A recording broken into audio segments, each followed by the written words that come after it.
কতগুলা পাখি মারা গেছে, মারা গিয়ে এরকম পড়ে আছে। কেউ জমিতে বীজ দিয়েছিল মনে হচ্ছে। 4, 5,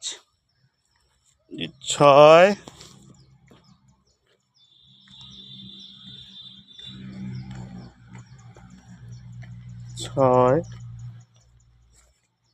7, 8, 9, 10, এই যে এখানে একটা 11,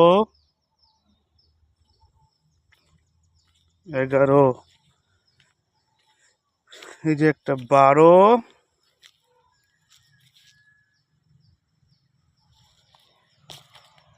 এখানে একটা 13, আর ওই দূরে একটা আছে 14টা ঘুঘু পাখি মারা গেছে। কেউ তো জমিতে খাবারের সঙ্গে বা কোনো কিছু ফসলের সঙ্গে বিষ দিয়েছিল, যে কারণে এগুলা ঘুঘুগুলো এখানে পড়ে পড়ে সব মরে আছে। 14টা পাখি একদিনে।